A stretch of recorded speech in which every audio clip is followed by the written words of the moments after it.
पैसे गिर रहे भाई, तोड़ो। ओके मालिक, सो गुड आफ्टरनून मालिक। अरे गुड आफ्टरनून रे।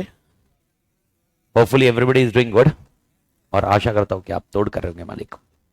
तो मालिक बेसिकली जो हम लोग बात कर रहे थे कल, एक छोटा सा डिस्कशन रिफ्रेश मार देता हूँ। लॉ बनाने वाले होते हैं लॉ मेकर। लॉ मेकर बना के लॉ ओके देते हैं पार्लियामेंट में, जिसमें दो सभा होती है, एक होती है लोकसभा, एक होती है राज्यसभा। पार्लियामेंट हाँ बोलता है, उसके बाद जाता है वो किसके पास? प्रेसिडेंट के पास। प्रेसिडेंट का एसेंट मिलता है, एसेंट मतलब signature, assent, ASSENT, assent. Assent का मतलब होता है सिग्नेचर। सिग्नेचर मिलता है प्रेसिडेंट का, और उसके बाद ये जाता है कहीं पर अपलोड किया जाता है। वो कहां पर? Official gazette. एक ऑफिशियल गैजेट एक ऐसी जगह है जहां पर कोई भी लॉ आता है या रेगुलेशन आता है, वो अपलोड किया जाता है पब्लिक को जानने के लिए। एग्जाम्पल, आज मुझे कुछ गवर्नमेंट में से कुछ फॉर्म भरना है, गवर्नमेंट का कुछ फॉर्म भरना है, कुछ भी सब्सिडी लेनी है। सपोज सब्सिडी सुना है कभी वर्ड? एवरीबडी नहीं सुना है? सब्सिडी। अब सब्सिडी के लिए कुछ फॉर्म भरना है, तो फॉर्म कहां से मिलता है अपने को? कोई भी फॉर्म, अगर कोई गवर्नमेंट का सब्सिडी लेना है तो आपको वो मिलता गैजेट से है। गैजेट उनको अपन बोलते हैं official gazette. Official gazette maintain करने वाले लोग को बोला जाता है मिनिस्ट्री। क्या बोला जाता है मालिक? मिनिस्ट्री। तो मालिक, पहला डिस्कशन, क्या हमारे सिलेबस में लॉ होना चाहिए? Answer is yes. मैंने आपको कल क्या समझाया था? लॉ क्यों होना चाहिए? क्योंकि एज ए चार्टेड अकाउंटेंट हमारा पहला प्राइमरी कांटेक्ट हम होते हैं लॉ मेकर, मतलब लॉ के लिए। यानी हमारे क्लाइंट को अगर कोई भी लॉ के रिलेटेड तकलीफ आई, वो डायरेक्टली लॉयर को नहीं ढूंढता, वो डायरेक्टली CS को नहीं ढूंढता, वो किसको ढूंढता है? पहले CA पूछता है, अपन से कंसल्ट करता है। अब मेरे को बताओ, अगर अपन से कंसल्ट कर रहा है और अगर अपन को अब्बा डब्बा चब्बा कुछ मालूम नहीं है, तो सही नहीं रहेगा ना। अपन ऐसा डायरेक्टली नहीं बोल सकता ना, जा जा लॉयर से मिल ले। अरे पर वो क्या मैटर है? कुछ ऐसे मैटर हो सकते हैं जो हम खुद सॉल्व कर सकते हैं। क्या ऐसे कुछ मैटर्स है क्या जिसके अंदर हमारा रोल हो सकता है? वो आइडेंटिफाई करिए। हाँ, जज साहब से मिलना है, कोर्ट में जाना है, कुछ एप्लीकेशन फाइल करनी है, PIL करनी है, कुछ PIL जैसे कुछ चीजें हो सकती है, वो हम कर सकते हैं। लेकिन अगर जज साहब के सामने जाना है तो हमें लॉयर जरूरत पड़ेगी। ये सब जानकारी देने के लिए कॉन्टेक्चुअली ओके हमारे पास आता है, that is called law. Okay, जिसमें अपने को ये जानना जरूरी है अपने सिलेबस में। दूसरा और कारण, और एक कारण, मैं कुछ कारण बता रहा हूं CA के सिलेबस का। एक कारण कल बताया था, ये समझ में आया क्या आपको? मतलब जिस दिन आप चार्टर्ड अकाउंटेंट बनोगे, आप अपना ऑफिस खोलोगे, क्लाइंट आएगा टैक्स के लिए, क्लाइंट आएगा अकाउंट्स के लिए, लेकिन कहीं ना कहीं वो आपसे लॉ के लिए भी तो कंसल्ट करेगा ना। ठीक है, मैंने आपको कल बताया था एक छोटा सा कॉन्सेप्ट, जैसे कंपनी बनानी है मुझे। ओके, क्या प्राइवेट लिमिटेड कंपनी सुना है कभी? प्राइवेट लिमिटेड है, दो तरह की कंपनी नाम सुने होंगे आपने, पब्लिक लिमिटेड, प्राइवेट लिमिटेड। तो मुझे एक प्राइवेट लिमिटेड कंपनी बनानी है। जैसे अभी example, expert professional private limited ही है, expert professional academy private limited एक कंपनी है, जिसमें कंपनी के शेयर होल्डर्स कोई तो है और डायरेक्टर्स कोई तो है। डायरेक्टर्स में अगर बात करें, सुशील भंडारी सर और विनोद रेड्डी सर, ये डायरेक्टर्स है कंपनी के। शेयर होल्डर्स रहेंगे इस कंपनी के। अब सीन ऐसा है, ओके एज्यूम करो ये कंपनी फॉर्म नहीं हुई थी, कंपनी बनी नहीं थी, कंपनी का अस्तित्व नहीं था, और विनोद रेड्डी सर आपके पास आए। विनोद रेड्डी सर, आप CEO, okay, Vinod Reddy sir आपको बोले मुझे एक कंपनी फॉर्म करनी है, expert professional private limited. Okay sir, please company form करने के लिए बताइए ना क्या करना पड़ेगा, कितना पैसा लगेगा। कंपनी फॉर्म, या तो आप अगर आप कर सकते हो तो कंपनी फॉर्म कर दीजिए। चार्टेड अकाउंटेंट ये रोल प्ले करता है। हम खुद कंपनी फॉर्म करने में इन्वॉल्व होते हैं। कंपनी का फॉर्मेशन होता है। कंपनी का फॉर्मेशन यानी क्या? ओके, आज अगर एक नाम लीजिए, XYZ प्राइवेट लिमिटेड, ऐसी एक कंपनी खोलनी है। ओके, विनोद सर आपके पास आते हैं, मेरे को बताओ आप क्या करोगे? आप बोलोगे मैं नहीं खोल सकता, भूल जाओ, सॉरी मुझे नहीं आता काम धंधा। ओके, आप तो ऐसे क्लाइंट छोड़ते जाओगे। विनोद सर फिर अकाउंट्स बनाने भी आपके पास क्यों आएंगे? टैक्स ऑडिट के लिए भी क्यों आएंगे? विनोद सर बोले तेरे को तो आधे टाइम तो कुछ भी नहीं आता भाई, तो तू कंपिटेंट ही नहीं है, तो मैं तेरे पास क्यों आऊं? तू बोलेगा नहीं नहीं CS से जाके मिलो, लॉयर से जाके मिलो। अरे वो विनोद सर बोलेंगे तो मेरे को पहले भी मालूम था, ये चीज के लिए तो पहले जाना था, तो मैं पहले चला जाता भाई। भारत माता की जय। समझ रहा क्या? समझ में आ रहा क्या? तो मेरे को बताओ, क्या आपको कंपनी कैसे फॉर्म करते प्रोसीजर मालूम होना चाहिए? इसलिए लॉ जानना जरूरी है। ओके, अब छोटा सा पॉइंट बताओ मेरे को, XYZ प्राइवेट लिमिटेड, मुझे ऐसी कंपनी खोलनी है, तुम सीईओ, सपोज तुम सीईओ, आपस में सब पार्टनर्स हो तुम, मेरे को खोल के बताओ। अब मेरे को बताओ आपको क्या करना पड़ेगा, जितनी आपको जानकारी हो उसके हिसाब से मेरे को बताओ क्या करना चाहिए आपने, ऐसे छोटा छोटा मोटा जो भी जानकारी आपके इसमें है, आपके आपको ऐसा लगता है ये जानकारी सही है मतलब मेरे लिए, तो आपके हिसाब से कंपनी, अच्छा कंपनी क्या अस्तित्व में है अभी, अभी अस्तित्व में है क्या, प्रेजेंस में है क्या, नहीं, कंपनी प्रेजेंस में किधर है, XYZ बनानी है ना हमें, तो क्या क्या करना होगा, आप ऐसे बैठे बैठे बन जाएगी, आप ऐसा नाम लिखोगे, कौन सी कंपनी चाहिए, XYZ प्राइवेट लिमिटेड, ये लो sir XYZ private limited company बन गई, साइन करो, ठीक है हो गए खत्म, ऐसा बनता क्या, ऐसा नहीं बनता।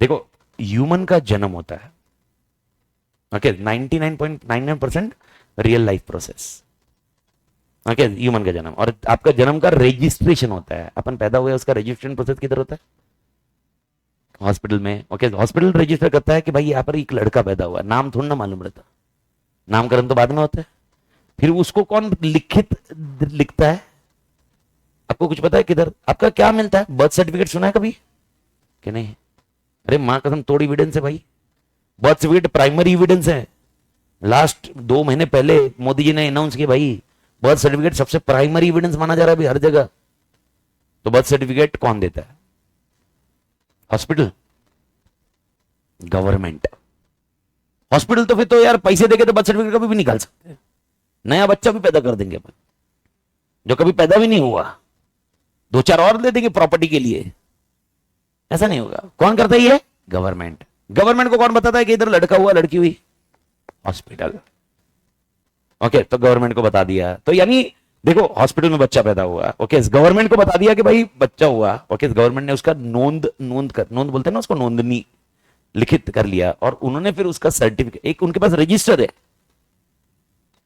ओके जो आबादी मेंटेन करने के लिए होता है, वो एक रजिस्टर है, वो रजिस्टर में नाम लिख लिया आपका, और उसके बाद ओके नाम मतलब पापा का नाम क्या है, मम्मी का नाम क्या है, लड़का हुआ लड़की हुई, कितने ग्राम क्या है ग्राम, ओके उस टाइम पे तो अपन ग्राम में ही होते हैं ना, केजी किधर, नहीं केजी भी होता है, मतलब जो भी जितना भी जैसा भी है वो ऐसा अपन लिख लिया उन्होंने, और उसके बाद एक सर्टिफिकेट पे स्टैम्प मार के गवर्नमेंट के, म्युनिसिपल बोलते हैं अपन, म्युनिसिपल अथॉरिटी, स्टैम्प मार के उन्होंने आपको दे दिया कि भाई ये आपका जन्म हुआ है, और ये अपना एविडेंस है कि अपन पैदा हुए भाई, अपने पास एविडेंस क्या है, तुम बोलोगे आधार कार्ड है, राशन कार्ड है, ये कार्ड है, वो कार्ड है, फलाना डिमका में, कार्ड में नाम बनेगा कब, सबसे पहला डॉक्यूमेंट कौन सा चाहिए, बर्थ सर्टिफिकेट, तो मेरे को बताओ XYZ लिमिटेड कंपनी मुझे बनानी है, XYZ प्राइवेट लिमिटेड मुझे बनानी है, क्या इस कंपनी का भी तो जन्म होना चाहिए, तो इसका भी तो कोई तो बर्थ सर्टिफिकेट देगा ना रे, नहीं, मैं आपसे पूछ रहा हूं बर्थ सर्टिफिकेट मिलेगा ना, तो इसका बर्थ सर्टिफिकेट कौन देगा, गवर्नमेंट, कहीं ना कहीं गवर्नमेंट ही मानेंगे अपन, पर गवर्नमेंट को बताएगा कौन, पैदा हो रही है कंपनी, समझ में कुछ आया है, हॉस्पिटल तो चाहिए ना, तो हॉस्पिटल कौन ना बन सी है, मैं आपके पास आया, मैं बोला मेरे को एक XYZ कंपनी खोलनी है, अभी जस्ट बेसिक, आज मतलब ऐसे इनिशियल डेज है तो आप बेसिक समझो, ओके आप फिर मुझे पूछोगे अच्छा ये कंपनी क्या करने वाली है, फिर मैं बोलूंगा मैं टीचिंग में रहने वाला हूं, अच्छा और क्या क्या करने वाली है, आप मुझसे कुछ पूछोगे, तो मेरे को बताओ खाली बोल के काम होगा या मुझे कुछ लिखित देना पड़ेगा, लिखित, अगर लिखित देना होगा कि कंपनी क्या कर रही है क्या नहीं कर रही है, शायद आपने सुना हो नहीं सुना हो, मैं आपको बताता हूं, एक नाम होता है MOA और AOA, MOA का फुल फॉर्म होता है मेमोरेंडम ऑफ एसोसिएशन, क्या बोला मैंने, मेमोरेंडम ऑफ एसोसिएशन, मैं सिलेबस में अभी तक नहीं हूं, बस मैं कॉन्सेप्ट को समझा रहा हूं, तो आप ये मत समझिए कि सिलेबस कर रहे हैं, बट लॉजिक बैठना चाहिए आपके। एक MOA का नाम क्या होता है बेटा, MOA का नाम क्या होता है बेटा, मेमोरेंडम ऑफ एसोसिएशन, और AOA का नाम होता है आर्टिकल्स ऑफ एसोसिएशन, क्या नाम होता है बेटा, आर्टिकल्स ऑफ एसोसिएशन, आवाज नहीं आ रही है मेरे को, फील नहीं आ रहा है, पहला पॉइंट MOA का नाम मेमोरेंडम ऑफ एसोसिएशन, और AOA का नाम आर्टिकल्स ऑफ एसोसिएशन, ओके अब आप लोग इधर बैठे हो और मैं इधर हूं, ओके मेरा क्वेश्चन है MOA और AOA में क्या लिखा होता है, सुनो, MOA में हम क्या काम करने वाले हैं ये लिखा है, और हम काम कैसे करने वाले हैं ये AOA में लिखते हैं, एग्जाम्पल हम क्लास चलाने वाले हैं, क्लास चलाने वाले हैं, ये हमने किस में लिखा होगा, MOA, हम बुक्स बेचने वाले हैं, किसमें लिखा है? एमओए में। ओके, ये हमने एमओए में लिखा। अच्छा, क्लास खरीदना का है, इसके डिसीजन विनोद सर लेंगे, ये किसमें लिखा होगा? एओए में। क्लास करने वाले हैं, बुक बेचने वाले हैं, हम ऑनलाइन बेचने वाले हैं, हम बिजनेस क्या करने वाले हैं, किसमें लिखा होता है? एमओए। लेकिन वो कैसे करने वाले हैं, वो कौन करने वाला है, डिसीजन कैसे लिया जाएगा, ये सब किसमें लिखा होता है? एओए में। क्लासरूम फाइनल विनोद सर करेंगे, किसमें लिखा होगा? एओए में। क्लासरूम फाइनल होने के बाद ओके बैचेस कौन सी रखनी, ये विनोद सर और सुशील सर ये मिलके डिसाइड करेंगे, किसमें लिखा होगा? एओए में। समझ में कुछ आया? Articles articles articles. तो मेरे को बताओ, चलो अपन एक साबुन बनाने वाली कंपनी बनाते हैं, चलो साबुन मैन्युफैक्चरिंग कंपनी। साबुन, साबुन मालूम ना, सोप नहाते अपन नहीं, कुछ अलग अलग लोग अलग अलग चीजों से नहाते हैं। कोई साबुन से नहाता है, कोई वो लिक्विड सोप से नहाता है, कोई बॉडी शावर से नहाता है, नहीं शावर से नहाता है, वाह वाह वाह वाह, शावर से, वाह वाह बढ़िया। लेकिन साबुन, साबुन बनाने वाली कंपनी है। ओके, लक्स, वाह वाह वाह, लक्स ये है फेवरेट साबुन। लक्स है, डेटॉल है, लाइफ बॉय है, इधर एक 7 दिन ये लगाया, उधर 7 दिन दूसरा लगाया, वो भी है। कौन सा लगाया इधर 7 दिन? डवो। इधर 7 दिन दूसरा लगाया, मालूम है ना, सुना है कि नहीं? अरे क्या टीवी में देखते कि नहीं तुम लोग? है ना? हाँ, पियर्स, डव है ना तुम्हारी लाइफ में, ऐसी जिंदगी है ना कि नहीं? पक्का ना?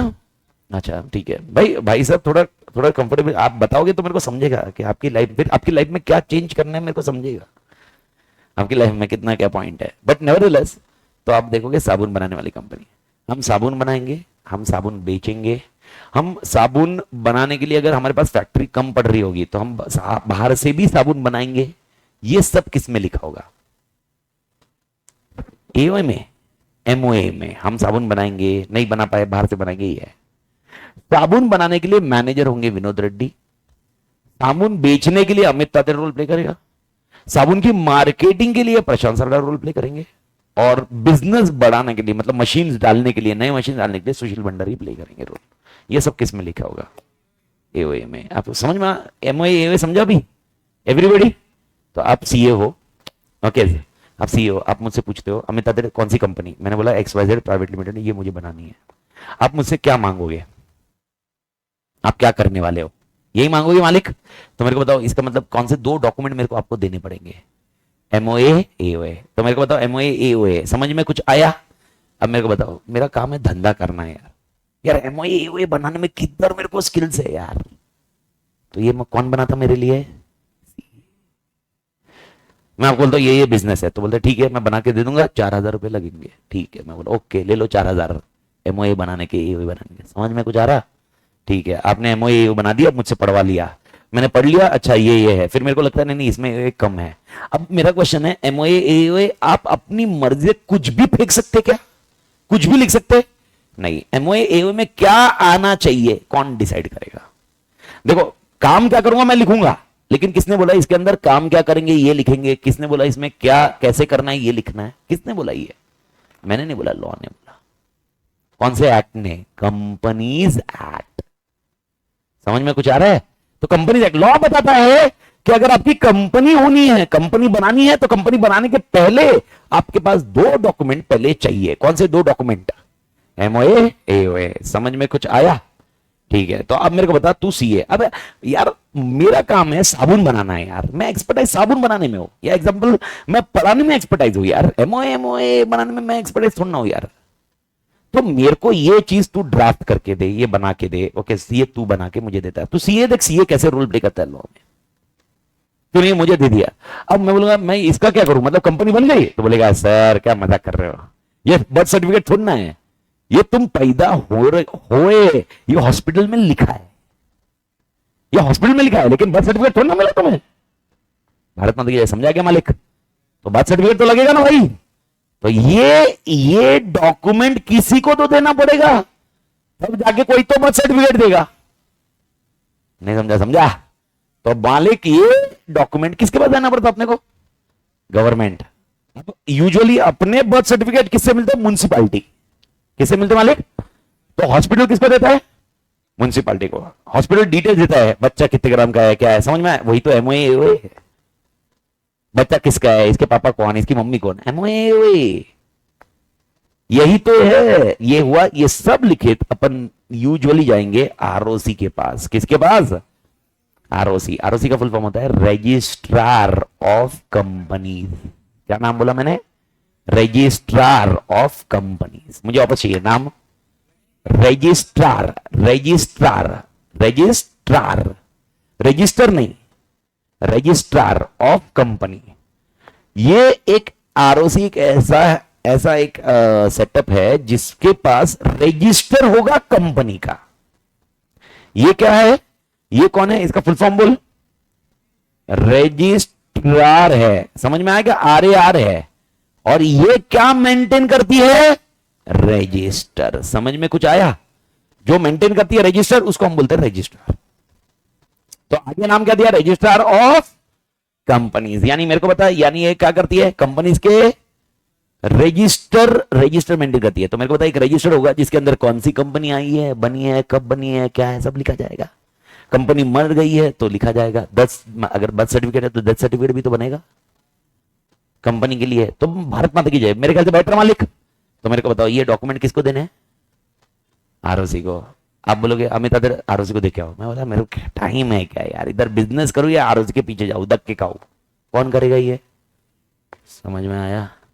फिर तू करेगा। और आरओसी में जब ये दिया जाएगा, आरओसी बोलेगा ठीक है भाई, तूने मुझे क्या दिया? एमओए एओए दिया ना? किसके दिए? कौन सी कंपनी का नाम दिया तूने? XYZ प्राइवेट लिमिटेड नाम दिया तूने।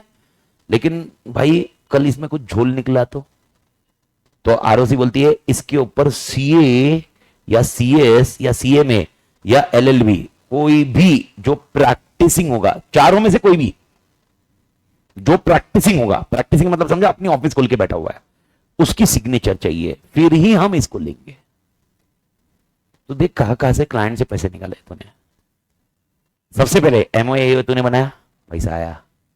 दूसरा तूने वो आरओसी को दिया, पैसा आया। तीसरा आरओसी ने बोला तेरे को क्या क्या चाहिए, ओके ये साइन करके चाहिए। ये साइन क्या फ्री में आती क्या? तू जो अभी हालत खराब कर रहा है ना, ये साइन के लिए कर रहा। ओके और मैं तेरे को बता रहा हूं, तूने एमओए बनाने के लिए जितने पैसे लिए होंगे, आरओसी को देने के लिए जितने पैसे लेंगे, उससे डबल चार्ज तो सिर्फ इस सिग्नेचर का करेगा। इस सिग्नेचर के पैसे, ये सिग्नेचर। तो समझा क्या काम है? लॉ का काम। ये लॉ का काम है।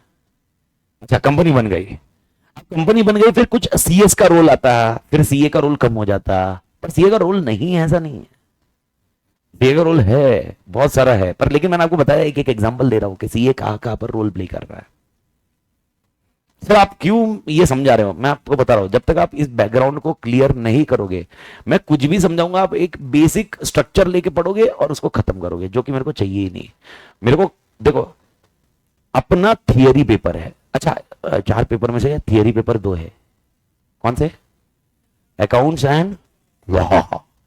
ये तो थियरी पेपर है। थियरी मतलब लिखना पड़ता, और लिखना वही पड़ता जो इंस्टीट्यूट तुम्हें पूछेगी और तुम्हें बताएगी। अमित तातेड़ क्या बता रहा है, कोई लेना देना नहीं है। कौन क्या बता रहा है, कोई लेना देना नहीं है। क्योंकि जो पेपर चेक करने वाला होगा वो कौन होगा? एग्जामिनर। किसका एग्जामिनर हो? इंस्टीट्यूट, आईसीएआई, मालूम है ना अपनी इंस्टीट्यूट। ओके और उसके पास कौन सी बुक होगी? क्या उसके पास अमित तातेड़ होगा? नहीं, उसके पास कौन सा होगा? मॉड्यूल। मेरे ख्याल से आपको घर पे मिली है क्या मॉड्यूल? आई है क्या? वो मॉड्यूल रहती, आपको उसमें मैच करना, बात खत्म। देखो थियरी में, देखो एमसीक्यू में तुम्हारे क्वेश्चन का आंसर उधर ही दिख रहा है, बस तुम्हें समझना है कि 4 में से कौन सा आंसर है। मैं नहीं बोल रहा उसमें एफर्ट्स नहीं है भाई, उसमें अलग ही एफर्ट्स है। एमसीक्यू में अलग ही दुनिया है, लेकिन थियरी की दुनिया एकदम अलग ही है। थियरी में हमारे पास 2 प्रॉब्लम है। पहला प्रॉब्लम, पहली बात तो थियरी याद रखना, ओके और दूसरा प्रॉब्लम थियरी वैसी ही लिखना जैसी लिखी हुई है। थियरी याद रखना, ओके हाँ सर रट गया, याद रह गया, रट के वैसा नहीं होता। थियरी वो वही लिखनी है जो मॉड्यूल की है। तो अपने को जब तक उसका इंटेंशन नहीं समझेगा ना, अपन कुछ भी करते जाएंगे, मतलब अब्बा डब्बा चब्बा होते जाएगा। पहले इंटेंशन समझो, आप लॉजिक समझो, क्योंकि फिर ही मैं थियरी समझा सकता हूं। तो अब मेरे ख्याल से आपको समझा ये सीए के पास आने के बाद और काम। तो मेरे को एटलीस्ट इतना बताओ कि कंपनी एक्ट में, ओके अगर मुझे कंपनी कल आपके पास कोई आया बोला मुझे कंपनी बनानी है, तो मेरे को बताओ आपको क्या करना पड़ेगा? सबसे पहले उसको क्या बोलोगे तुम? एमओए बना, एओए बना। फिर वो क्या बोलेगा? मेरे पास टाइम नहीं है, मेरे को नहीं आता। फिर तो बोलेगा यही तो चाहता हूं मैं, यही तो चाहता हूं, है ना, है ना, यही तो चाहते हैं अपन कि तुझे नहीं आना चाहिए, इसलिए तो अपन बैठे। अपन ऐसे बोलेंगे ना, मन में तो अपन को मालूम है, मन में एक लड्डू फूटा अपन पर, लेकिन अपन ऐसे बोलेंगे ठीक है सर हम बना के दे देंगे आपको। तो वो पूछेगा सर कितने चार्जेस? क्या है सर आपके लिए क्या चार्ज की बात सर, कर लेंगे सर, पूरी कंपनी रजिस्टर कर लेंगे, एमओए बना देंगे, आरओसी को दे देंगे, साइन वाइन कर देंगे, सारा कर देंगे सर, एक पैकेज बना के देते हैं आपको। ओके 5 लाख, अभी इतना नहीं मिलता 5 लाख पर company formation depending on scenario. जितना उसका शेयर कैपिटल सुना है, शेयर कैपिटल कंपनी का जितना शेयर कैपिटल, अब शेयर कैपिटल क्या होता है वो जब चैप्टर में जाएंगे देखेंगे, पर शेयर कैपिटल उसके ऊपर ये चार्जेस होते हैं। जितना बड़ा शेयर कैपिटल उतने चार्जेस ज्यादा, जितना कम शेयर कैपिटल, छोटी सी कंपनी आई जिसका 10-15 लाख शेयर कैपिटल है, ज्यादा कुछ नहीं मिलेगा, फिर 20-25 हजार ठीक है भाई तुम्हारी कहानी है। लेकिन जिसका शेयर कैपिटल भाई 50 लाख, 1 करोड़, ऐसा कंपनी मिल गई आपको, एक कंपनी फॉर्म होते होते मस्त से काम होता भाई, आराम से अपना अपना आराम से मस्त तोड़ फीस निकलता। लेकिन वही है, ऐसा आपको ये समझना पड़ेगा काम ऐसे बैठे बैठे नहीं मिलता। आपको ऐसा लगता है कि ऑफिस खुल दिया सब लोग आएंगे, नेटवर्क बनाना पड़ता है आज के डेट में। नेटवर्क समझ में आ रहा है? पर वही है, तो ध्यान रखिए ठीक है। एक इंसिडेंट, आपने कंपनी बनानी थी तो आपको एमओए बनाना था, अपन सीए, आप अपने क्लाइंट के लिए बना रहे थे, लेकिन आप बोले कौन इतना मगजमारी करेगा एमओए बनाने का। आपने क्लाइंट को तो प्रॉमिस कर दिया, क्लाइंट को आपने प्रॉमिस कर दिया, आप बोले वो मेरी एक्सपर्टाइज नहीं है, आपने ऐसे बोला, तो आप गए मेरे पास, आप मेरे पास आए, बोला अमित आते तुम एमओए बना दो क्योंकि तुम लॉ पढ़ा रहे हो, एमओए तो बना ही सकते हो तुम। मैं बोला प्रॉमिस, आई प्रॉमिस मैं एमओए बना दूंगा। तुम बोले कितने दिन में? मैं बोला 7 दिन। तो तुमने क्लाइंट को बोला 10 दिन में तुम्हें एमओए दूंगा, तुमने क्लाइंट को कितना दिन बता दिया? 10, 3 दिन तुमने बफर रखे, मैंने कितने दिन में बोला? 7 दिन। मेरे को तुमने जो डिटेल चाहिए तो वो दे दिए, तुमने सारे डिटेल दे दिए, सब बकायदा मेरे को आपने सब इंफॉर्मेशन दे दी। मेरे ख्याल से समझ में आ रहा है कि क्वेश्चन में मतलब क्या समझा रहा हूं मैं, आपने सब इंफॉर्मेशन दे दी, तो मेरे पास आप कब आओगे वापस? वो 7 दिन। कब आओगे वापस? 7 दिन के बाद आप आए, बोले अमित एमओए, बोले नहीं बनाया, ओके एओए नहीं बनाया, अब क्या? अब सवाल है तुम क्या कर सकते हो? नहीं बनाया, नहीं बनाया, देख दूंगा तुझे, ऐसा तू बोल पाएगा? क्या क्या क्या कर पाओगे तुम? मैं क्वेश्चन पूछ रहा हूं, मैं क्वेश्चन पूछ रहा हूं आपसे। हाँ पोस्टपोन्ड, ये भाई साहब अच्छा आदमी है, ये बोलता है ना अपन तान लेंगे ना इसको देंगे, पोस्टपोन्ड। ओके सामने वाले क्लाइंट को बोलेगा मेरा कुछ नहीं बन रहा, 15 दिन के बाद आना। तेरे को लगता है क्लाइंट 15 दिन के बाद ऐसा रुका रहेगा तेरे साथ? नहीं नहीं नहीं नहीं। तो क्या करेंगे इसमें क्या करेंगे? दूसरे से ये करेंगे। आपको लगता है स्पॉन्टेनियसली आप 3 दिन का कमिटमेंट, 3 दिन के अंदर आपको दूसरा मिलना चाहिए, 3 दिन के अंदर बन जाना चाहिए, ये भी तो चैलेंजिंग टास्क है।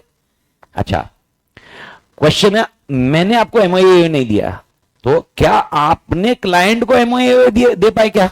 नहीं दे पाया। अब क्लाइंट भी तो, क्लाइंट के लिए भी तो डेडलाइंस थी ना। तो मेरा क्वेश्चन है, क्लाइंट को भी तो आपने प्रॉमिस किया था, उस प्रॉमिस का क्या? वादा किया जो निभाना होगा, कहां लिखा है लॉ में? कौन से लॉ में? कंपनी एक्ट में? नहीं, कंपनी एक्ट को क्या लेना देना? कंपनी एक्ट तो कंपनी से ले रही है ना। मैंने इसके साथ वादा किया था, नाम क्या मालिक? मैं यश, यश को मैंने बोला ओके मैं गाड़ी बेचना चाहता हूं, तो बोला सर ठीक है कौन सी? मैं बोला रैंगलर, अपने पास गाड़ियों का स्टॉक बहुत है, तो मैंने बोला रैंगलर बेचना चाहता। वो बोला कितने में? मैं बोला 50 लाख। बोला ठीक है सर डन, 50 लाख में डन। ओके इसने पैसे वैसे को बंदोबस्त किया यश ने, ओके पैसा लेके आया मेरे पास दिया, बोला सर 50 लाख। मैं बोला नहीं बेचना चाहता, मेरा मन नहीं कर रहा। ओके अब क्वेश्चन है, इसको रैंगलर चाहिए ही थी, अब कुछ वो कर सकता है? एक नाम आया इससे, इंडियन कॉन्ट्रैक्ट एक्ट, एक नाम आया इंडियन कॉन्ट्रैक्ट एक्ट। क्या हमारे पास ऐसे लॉ रहेंगे जिसमें हम प्रॉमिस करते एक दूसरों को, उसको फुलफिल करना बहुत जरूरी है? आप इमेजिन करो अगर इस चीज को फुलफिल नहीं किया तो, कल सर से बात हुई थी, नेचुरल जस्टिस, कैसे सोसाइटी को कैसे जस्टिस दे पाओगे आप? मेरा क्वेश्चन ये है, सोसाइटी को जस्टिस देना बहुत जरूरी है, तो जस्टिस के लिए अगर किसी ने वादा किया और उसने वो तोड़ा, क्या उसके लिए उसको गुनहगार ठहराना चाहिए? Answer is yes. ये वादे वो प्रेम के वादे नहीं होते, ये वादे कौन से वादे होते हैं? बिजनेस के वादे। और आपको यही चीज समझाई जाएगी और एक एक्ट में, that is called Indian contract act. Okay, अच्छा, कंपनीज एक्ट, कंपनीज एक्ट नाम देखो, क्या नाम दिखा है? Companies act. मैंने कंपनीज एक्ट बोला, कंपनीज एक्ट, कंपनीज एक्ट। सारी आत्मा मेरे साथ है, कंपनीज एक्ट 2013 बोला, 2013। इसका मतलब ये एक्ट कब आया हुआ है? अंदाजन 2013 में आया हुआ है। इसके पहले क्या कंपनी नहीं फॉर्म होती थी क्या? होती थी, फिर तभी फिर पुराना एक्ट होता था। सर कौन सा एक्ट था? Companies act 1956। कौन सा एक्ट? 1956। यानी जब मैं सीए बना, मैं 2005 में सीए बना ना मालिक, तो क्या मेरे मेरे सिलेबस में कंपनी नहीं था क्या? हाँ भाई, अरे कंपनी के कितने सालों से कंपनी चल रही है भाई मालिक। तो कंपनीज एक्ट कौन सा था? 1956। 1956 मालिक, 1956। अपन आजाद कब हुए? 47। और हमारा कॉन्स्टिट्यूशन कब बना? 1950। 26 जनवरी 1950 में कॉन्स्टिट्यूशन बना। यानी हमारे पास डेमोक्रेटिक स्टेटस जो आया, इंडिपेंडेंट स्टेटस नहीं बोल रहा हूं, डेमोक्रेटिक। हम डेमोक्रेसी बनाए, हम डेमोक्रेसी फॉर्म किए। ये सब फॉर्मेशन कब से हुआ? कॉन्स्टिट्यूशन कब से बना? हमारे राइट्स, हमारे अधिकार कब से आए? 1950 से। उसके पहले तो हमारे अधिकार का डिस्कशन भी नहीं था। ओके सर, तो सवाल ये है, 1956 में एक एक्ट आया, यानी ये कब आया है? 1956 के बाद, यानी अपने आजादी के बाद आया। ठीक है, ठीक है, ठीक है। तो मेरे को बताओ ये एक्ट बना कैसे होगा? ये मैंने आपको कल समझा। 1956 का भी एक्ट कैसे बना होगा, या 2013 भी बना कैसे होगा? बनाने वाला कौन? Law maker. किसमें दिया है? पार्लियामेंट। पार्लियामेंट से प्रेसिडेंट, और प्रेसिडेंट से, समझा मालिक? तो 1956 भी वैसे ही बना है, 2013 भी बना है वैसे ही है। बस ऐसा हो सकता है उस टाइम पे लोकसभा राज्यसभा कोई और होगा, यहां पर लोकसभा राज्यसभा कोई और होगा, लेकिन प्रोसीजर तो वही था। आजाद भारत आफ्टर डेमोक्रेसी, प्रोसीजर यही था। तो मेरा क्वेश्चन अभी और एक आता है फिर मालिक, मेरे को आप बताइए, क्या 1956 के पहले कंपनी नहीं थी? क्या मजाक कर, कंपनी से थी भाई, कंपनी थी। अरे भाई, कंपनी का इन्वेंशन किसने किया? अरे अपनी इंडिया की जो लगी थी ना भाई, वो कंपनी की वजह से लगी थी। कौन सा? East India company. अगर अपन उस कंपनी के चक्कर में नहीं फंसते ना, तो अपन पहले से आजाद थे, और शायद अपने पास वो कोहिनूर हीरा होता, हर घर पे भेजते अपन। तेरे घर पे आज के दिन तेरे घर पे कोहिनूर का हीरा, आज के दिन तेरे घर पे कोहिनूर के हीरे। अरे उन्होंने ईस्ट इंडिया कंपनी का झांसा देकर ही तो अपने इंडिया को कैप्चर किया है। तो क्या इसके पहले कंपनी नहीं थी? उसके पहले भी ये कंपनी कोई एक्ट होगा कंपनी को जो फॉर्मेशन का है, जो अपने को लेना देना नहीं था। क्यों? रीजन सिंपल है, क्योंकि अपन का अपना खुद का एक्ट आ गया। कौन से ईयर में आया अपना एक्ट? 1956। उसको एक नया और मोड कब दे दिया गया? 2013। आत्मा क्लियर? लेकिन ओके, एक और एक एक्ट जो है वो, उसका नाम है इंडियन कॉन्ट्रैक्ट एक्ट। कौन सा एक्ट बेटा? Indian contract act. और इसका ईयर क्या मालूम क्या? 1872। मां कसम। यानी ये एक्ट कब आया हुआ है? 1872। और ये इंडियन कॉन्ट्रैक्ट एक्ट, मतलब ये कॉन्ट्रैक्ट के बारे में कर रहा है। एग्जांपल, मैंने तुझे प्रॉमिस किया कि मैं तुझे गाड़ी बेचूंगा और तू मुझे पैसे देगा, ये कॉन्ट्रैक्ट हुआ। कॉन्ट्रैक्ट में दो जन होते हैं। कौन दो जन होते हैं? एक होता है प्रॉमिसर, एक होता है प्रॉमिसी। या एक बोल सकते हैं अपन ऑफरर, एक होता है ऑफरी। ऑफरर मतलब जिसने ऑफर किया, ऑफरी वो होता है जिसने ऑफर एक्सेप्ट किया। एक होता है प्रपोजर, एक होता है प्रपोजी। प्रपोजर कौन? जो प्रपोज कर रहा है, ओके। और एक होता है प्रपोजी मतलब एक्सेप्टर। एक्सेप्टर मतलब जिसने प्रपोजल को एक्सेप्ट किया। ओके, मैं तेरे को गाड़ी बेचूंगा यश, मैं कौन? प्रपोजर, और इसने हाँ बोला। प्रपोजी मतलब कौन? एक्सेप्टर। Proposer acceptor. ऑफरर कौन है? मैं या यश? मैं। ऑफरी कौन है? यश। प्रॉमिसर कौन है? मैं। प्रॉमिसी कौन है? यश, गाड़ी के केस में। लेकिन क्या यश ने भी मुझे कुछ प्रॉमिस किया है? क्या प्रॉमिस किया है यश ने? पैसे देगा। तो पैसे के टर्म में यश बिकम्स, नहीं ऑफरर नहीं, ऑफरर वो प्रॉमिसर के वर्ड पे बात कर रहा हूं। प्रॉमिसर, यश बिकम प्रॉमिसर, मैं बिकम प्रॉमिसी फॉर पैसे के टर्म पे। ये सब टर्मिनोलॉजी जो मैं आपके साथ अभी डिस्कस की है, ये टर्मिनोलॉजी ये सब इसमें डाली हुई है मालिक। Indian contract act 1872। 1872 मालिक, आजादी के पहले। अरे डेमोक्रेसी छोड़ दो, उसके आजादी के पहले वाला एक्ट। अबे कितने 70-80 साल पहले वाला एक्ट है आजादी के। आज के डेट में तो कितना साल पुराना हो गया भाई? ओके, 150 साल पुराना एक्ट और आज भी वैलिड है, और वही अपना सिलेबस है। Because at the end of the day, अगर तुम प्रैक्टिसिंग सीए हो, तुमने एक जन को प्रॉमिस किया मैं कंपनी बना के दूंगा, और तुमने कंपनी नहीं बनाई, वो तुम पे केस कर सकता है, क्योंकि तुमने क्या किया था? ऑफर दिया। उसने क्या किया? एक्सेप्ट किया। क्या तुमने अपना प्रॉमिस फुलफिल किया?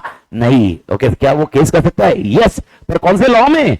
Indian contract act. ये एक्ट आया कब? 1872। क्या तभी प्रेसिडेंट, राज्यसभा, लोकसभा? आप मेरे को बताओ, राज्यसभा, लोकसभा ये सब कब से चालू हुआ? कौन से ईयर से? 1950। 47 भी नहीं। अपना कॉन्स्टिट्यूशन लिखने के बाद ये सब हुआ। उसके पहले फिर एक्ट कैसे होते थे आपको कोई लेना देना नहीं है, लेकिन एक छोटा सा सिलेबस का हिस्सा है कि भाई डेमोक्रेटिक इंडिया के पहले वाले भी एक्ट आज के डेट में कॉन्स्टिट्यूशन में लिखे गए कि ये एप्लीकेबल हो गए। ये मुझे एप्लीकेबल क्यों है? ये क्यों एप्लीकेबल है? कहीं तो लिखा होना चाहिए ना मालिक। कहां पर लिखा हुआ है? कॉन्स्टिट्यूशन में। जब कॉन्स्टिट्यूशन लिखा गया था, आपको मालूम है 1950 में जब कॉन्स्टिट्यूशन लिखा गया, उसके अंदर ऐसे पॉइंट्स रखे गए कि कौन सा लॉ एप्लीकेबल होगा जो पुराने लॉ है, और कौन से इसमें नया लॉ लाने की जरूरत है।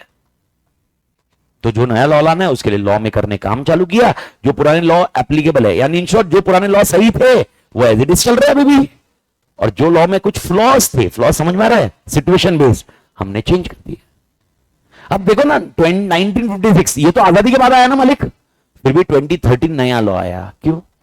सिचुएशन। थोड़ा टेक्निक। अब आप देखो, मेरे को बताओ, आप फाइनल अकाउंट्स बना रहे हो अपने बुक में, ओके, अकाउंट्स बना रहे हो, ओके, पीएनएल बना रहे हो, बैलेंस शीट बना रहे हो, आप लिख रहे हो ना? क्या सीए बनने के बाद आप ऐसे लिखोगे पीएनएल बैलेंस शीट के सॉफ्टवेयर में काम होगा? सोच के बताओ मेरे को।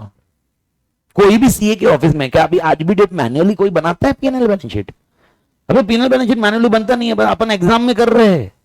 इसके बाद तेरी जिंदगी में तू ऐसे पेन पकड़ के पी भाई लाइन बराबर बनाओ, PNL, profit and loss account, account पूरा लिखो, as on a from period first. ऐसा कुछ नहीं करते रहे अपन, ये सब सॉफ्टवेयर करके देता, सब कुछ सॉफ्टवेयर करके देता, सारा चीज। तो मेरे को बताओ, ओके, क्या सॉफ्टवेयर 1950 से सॉफ्टवेयर था क्या? मैं क्या मजाक कर रहा हूं? तू पैदा हुआ तभी भी सॉफ्टवेयर का ऐसा इतना इन्वेंशन नहीं था। मतलब तू बोल रहा मतलब तुम, हाँ मालिक, मैं प्लीज, हाँ भाई, वो आप वो चीज को थोड़ा सा, मतलब मेरे को तू ताकि थोड़ी सी आदत रहती। तो मतलब तुम जब बॉर्न हुए थे उस टाइम पे भी सॉफ्टवेयर का कोई लॉजिक नहीं था भाई। सॉफ्टवेयर का लॉजिक ये लास्ट 6-7 सालों में देख, तो टर्मिनोलॉजी क्या चेंज हुई। तो अब मेरे को बता, 1956 में बुक्स ऑफ अकाउंट्स कैसे रखते थे अपने अपने बुक्स ऑफ अकाउंट्स कैसे होते थे? मैनुअल या कंप्यूटराइज्ड? मैनुअल। ओके, मैनुअल होते थे। आज कैसे होते हैं? कंप्यूटराइज। 2010, 2012, 2013 ये समझ में आया हमें कि जो पुराने एक्ट है उसमें बहुत सारी चीजें मैनुअल वे से दिखाई गई है, उसके अंदर अपने को ये सारी चीजें इनकॉर्पोरेट करनी पड़ेंगी। आज के डेट में पहले मैनुअली फॉर्म भरना पड़ता था कंपनी बनाने के लिए। मैंने क्या बोला? एमओए। आपको लिखित था पहले, मालूम? लिखित मतलब अपन लिखते थे। अभी वो सब क्या हो गया? टाइप्ड। एमएस वर्ड सॉफ्टवेयर होते हैं, मालूम है ना? वो सॉफ्टवेयर में आप टाइप करोगे, एमओए बनाओगे, मुझे दोगे, स्टैम्प पेपर बनाएंगे, खत्म करेंगे, दैट्स इट। चीजें अलग होगी। अभी तेरे को एमओए की कॉपी लेके जाके आरओसी के पास जाना नहीं पड़ता है, अपलोड करना पड़ता है। एक वेबसाइट है, एमसीए की वेबसाइट होगी, मिनिस्ट्री ऑफ कॉर्पोरेट अफेयर्स की वेबसाइट, वो वेबसाइट पे अपलोड करना होता है तेरे को एमओए। कितना चेंज है। अब इमेजिन कर 1956 तू पढ़ रहा है, उसमें लिखा है एमओए की कॉपी उधर देने की, और अपन अपलोड कर रहे हैं। इसीलिए इस एक्ट को चेंज किया। लेकिन इंडियन कॉन्ट्रैक्ट एक्ट में ऐसा कुछ चीजें नहीं है, क्योंकि it is only discussing about promisor promisee. अभी क्वेश्चन आता है, can there be oral promise also, क्या हमेशा लिखित होना चाहिए? तो कॉन्ट्रैक्ट एक्ट बोलता है ओरल हो या लिखित हो, प्रॉमिस प्रॉमिस होता है। ओके, ऑफर ऑफर ही होता है, ओरल हो। अभी एग्जांपल, अच्छा तुम सुबह बस में आए, सपोज बस में आए, मेरे को बताओ, बस एक पर्टिकुलर लोकेशन से, लोकेशन ए से बस में चढ़े आप, लोकेशन ए से आप बस में चढ़े और आपको जाना था लोकेशन बी में, बी तक। ओके, मेरे को बताओ, बस में जैसे ही चढ़ गए आपने ऑलरेडी एक कॉन्ट्रैक्ट कर लिया सर, किसके साथ? बस कंडक्टर के साथ, कि मैं लोकेशन ए से ट्रैवल कर रहा हूं, लोकेशन बी पे ट्रैवल कर रहा हूं, और ये ट्रैवल का पैसा मैं देने वाला हूं। ये इनडायरेक्ट प्रॉमिस है, इंप्लाइड प्रॉमिस है, बोल के थोड़ा ना किया तुमने। लेकिन तू जब इस ट्रैवल रूट से जा रहा है, इनडायरेक्टली तेरा प्रॉमिस है कि मैं ट्रैवल रूट ट्रैवल करूंगा और उसके लिए मैं पैसे दूंगा। तो अब मेरे को बताओ, क्या लिखित एग्रीमेंट था क्या हमारे बीच में, हमारे और कंडक्टर के बीच में? नहीं। अब मेरे को बताओ, तूने पैसे नहीं दिए, बस के पैसे नहीं दिए, क्या करेगा वो? क्या तेरे को बीच रास्ते में उतार देगा? क्या तेरे से वो पेनल्टी भी ले सकता है? यस, बिना टिकट ट्रेवल की पेनल्टी होती है, मालूम है ना? ओके, ये सब ले सकता है सर, ऐसे ये सब ले सकता है। क्यों ले सकता है? क्योंकि कॉन्ट्रैक्ट, क्योंकि आपने ब्रेक किया। पर कौन से ईयर में आया है ये? कौन से ईयर में आया है इंडियन कॉन्ट्रैक्ट एक्ट? 1872। लेकिन ये बेसिक कॉन्ट्रैक्ट्स है, ये नॉलेज होना ही जरूरी है सीए के लिए। प्रशांत सर एक बार औरंगाबाद लेक्चर लेने जा रहे थे, फाउंडेशन का इकोनॉमिक्स का ही लेक्चर था। ओके, मैराथन लेक्चर था। प्रशांत सर बोले मैं जाके आता हूँ। मैं बोला ठीक है। तो प्रशांत सर ने बोला मेरे को एक काम करना, तेरी रैंगलर दे दे, मेरे को रैंगलर चलानी है। मैं बोला लेके जाओ। ओके, लेके जाओ, दोस्त अपना, दोस्त को कोई मना थोड़ा ना करेगा। मैं बोला लेके जाओ। ओके, प्रशांत सर लेके गए, और प्रशांत सर लेके जाने के बाद वापस आए, उन्होंने गाड़ी मुझे दी नहीं। मेरा कॉन्सेप्ट है, अब मैं क्या कर सकता हूं? मैं बोला प्रशांत सर गाड़ी दो मेरे को। बोले भूल जा। मेरे पास क्या ऑप्शन है, मैं क्या कर सकता हूं? देखो, एक ऑप्शन हमेशा एक रहेगा, मारा मारी, उसको इग्नोर करते हैं। ओके, हर जगह मारा मारी का ऑप्शन अवेलेबल है, बस आपके अंदर वो ताकत होनी चाहिए मारा मारी की। पर वो डिस्कशन अपन नहीं कर रहे, बिकॉज वी आर प्रोफेशनल, तो अपन वो चीज का डिस्कशन नहीं कर रहे। तो मेरे पास क्या ऑप्शन है, मेरे को बताओ। एक तो प्रशांत सर को फोन कर दिया, बोल बार बोल दिया, अभी क्या करूंगा मैं क्या कर सकता हूँ? लीगल एक्शन, लीगल एक्शन जाऊंगा तो लीगल एक्शन के लिए कोई तो कानून होना चाहिए, जिसमें मैं ये बोल सकता हूँ कि इसमें ये दिया था मैंने और ये मेरे को वापस आना चाहिए। सर ये कौन सा कानून है? Indian contract act. सर ये कॉन्ट्रैक्ट हुआ? हाँ। प्रशांत सर ने क्या बोला था? मैं गाड़ी लेके जा रहा हूं और लेके वापस दे दूंगा तेरे को लाके, यही हुआ था ना? बस कॉन्ट्रैक्ट था हम दोनों के बीच में। सर आपने पैसे नहीं लिए।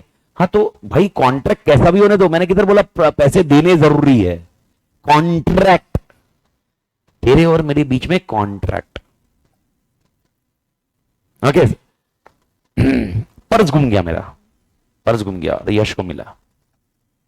मैं अभी भूल गया पर्स, इधर गुम गया, मैं गया बाहर निकल गया और यश के हाथ में आया। ओके, मेरा क्वेश्चन है, क्या अभी यश के पूरे पैसे हो गए कि इसकी जिम्मेदारी बनेगी पर्स मुझे देने की? इथिक्स छोड़ दो एक बार के लिए, आपके इथिक्स छोड़ दो, इथिक्स को पिक्चर में मत लाओ, लेकिन डेफिनेटली यश फिर तो जिंदगी ना मिलेगी, दोबारा करेगा, बोलेगा चलो सर जाके आते हैं, मतलब सर मतलब खुद वो दोस्त दोस्त चल भाई पंटर लोग जो भी अपने ग्रुप में, बाकी पूरे सबको लेके जाएगा, बोलो चलो मैं सबको मजे करवाता, जिंदगी ना मिलेगी दोबारा। क्या यश ऐसा कर, मैं ये बोलो यश ऐसा कर लेता है वट एवर, ये जो भी करता है? पहला क्वेश्चन है क्या उसकी इथिकली जिम्मेदारी बनती है पैसा मुझे वापस देना चाहिए? यस। लेकिन इथिकली नहीं देता है, क्या मेरे पास कानून हक है कि मैं उससे पैसा ले सकता हूँ, ये पर्स ले सकता हूँ? यस। मेरे को दिखा पर्स ये मेरा, मैं बोला यश मेरे को पैसा वापस दे, पर्स वापस दे। वो बोला सर कौन सा पर्स? मैं बोला ये मेरा है। तो बोलता सर जिसको मिली उसको मिली, सीट पे हमने ऐसे ही देखा है, रूमाल रखो जगह अपनी, पर्स अपने को दिखा, पर्स अपना। मेरा क्वेश्चन है क्या ऐसा हो जाएगा? नहीं। इंडियन कॉन्ट्रैक्ट एक्ट एक कॉन्सेप्ट होता है, quasi contract, quasi quasi quasi quasi sir, quasi का मतलब, कॉसी मतलब कॉन्ट्रैक्ट ही नहीं है मेरा और इसका इंटेंशन ही नहीं था एग्रीमेंट में एंटर आने का। ओके आप समझ रहे हो? पहला क्या था? अच्छा पहला एग्जांपल याद करो, मैं इसको गाड़ी बेचने वाला हूं, मेरा और दोनों का इंटेंशन था। यस ओके, प्रशांत सर ने मुझसे मांगी गाड़ी, क्या हम दोनों का इंटेंशन था? इंटेंशन था। अभी तो इंटेंशन है ही नहीं ना, उसको ना मेरे को एग्रीमेंट में आना है, लेकिन कौसी कॉन्ट्रैक्ट बोलता है, लॉ ने बोला ये कॉन्ट्रैक्ट है, इसकी जिम्मेदारी है, अगर ये पैसे वापस नहीं करता इसके ऊपर मैं केस करूंगा और वो पैसे वापस लूंगा, मेरा मेरा जो भी। ओके और ये खाली मैं पैसे की बात नहीं कर रहा हूं, गुड्स भी अगर मिलता है तो मेरे होंगे वापस। तो अगर एग्जांपल मेरा मोबाइल फोन गिर गया, मोबाइल फोन इसको मिला, okay we have an legal option, मैं वापस बोल रहा हूं मारामारी के अलावा की बात कर रहा हूं, वी हैव लीगल ऑप्शन, कौन से एक्ट में? Indian contract act 1872। ओके आपने कस्टमर को प्रॉमिस किया था कि 10 दिन में करके दूंगा, ओके सर, और आप मेरे पास आए थे, मैं कितने दिन में करके दूंगा बोला था? 7 दिन। अब मेरे को बताओ, मैंने कुछ पैसे चार्ज करने की बात की होगी आपको कि फ्री में करने वाला था? मैं क्या फ्री में क्या चैरिटी कर रहा हूं क्या मैं इधर? हाँ तो सीए बन के क्या चैरिटी करने बन रहा है क्या? नहीं भाई। ओके तो मेरे को बता, एग्जाम्पल एग्जाम्पल बोल रहा हूं, तू अपने क्लाइंट से 10,000 चार्ज कर रहा है और तू मुझे 5,000 देने वाला था, 5 नहीं 6 लेते, 6,000 देने वाला था, तो तेरा प्रॉफिट कितना था? 4,000। Everybody agree? सबको ये बेसिक मैथ्स आ रहा है ना मालिक? आवाज नहीं आ रही? फील नहीं आ रहा था? मेरे को फील दिया करो, फील दोगे तो मजा आएगा मेरे को। सबको समझ में आ रहा है ना? परफेक्ट ओके अब मेरे को बताओ, मैंने आपको टाइम पे काम कंप्लीट करके दिया ही नहीं, ओके आपने अमित तातेड़ था, ओके उसने टाइम पे काम करके नहीं दिया, मेरा क्वेश्चन है आप कौन से एक्ट में केस कर सकते हो? क्योंकि कॉन्ट्रैक्ट हुआ था ना, ओके अब केस करके क्या बोलोगे, क्या लोगे मुझसे? क्या क्या लोगे? नहीं पैसे नहीं दिए, तुम समझो मेरे को पैसे नहीं दिए, डैमेजेस। अब क्वेश्चन है डैमेजेस क्या है तुम्हें? डैमेजेस क्या हुआ? डैमेजेस क्या हुआ? क्या डैमेज हुआ? रेपुटेशन का डैमेज ऐसे कैलकुलेट नहीं होता, इंडियन कॉन्ट्रैक्ट एक्ट बोलता है ऐसा नहीं, तो कैसे कोई भी मन करेगा रेपुटेशन में ब्यूटेशन, ये इस एक्ट में नहीं होता। इस एक्ट में बोलते हैं इसके रिलेटेड कुछ नुकसान हुआ तो बता।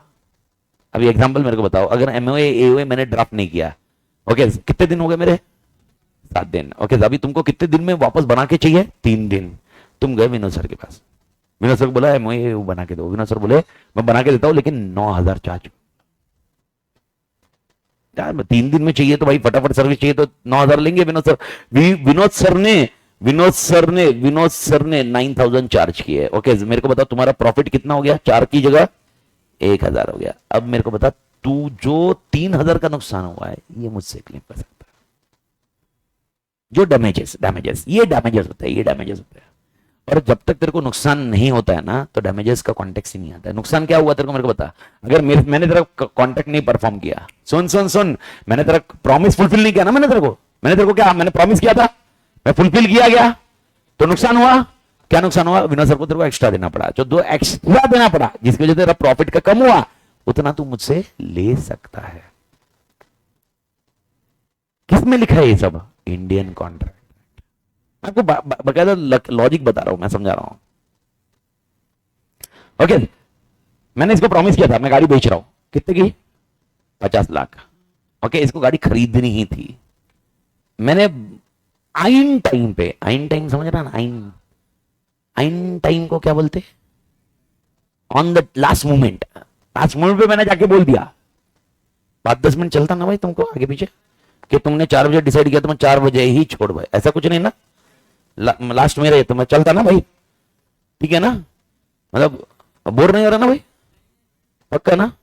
हाँ नहीं, यस एसी, हाँ ये सबसे बड़ा प्रॉब्लम है, आधा टाइम एसी से बन ये, ठीक है? तुम्हारा एसी नहीं चालू करना है क्या?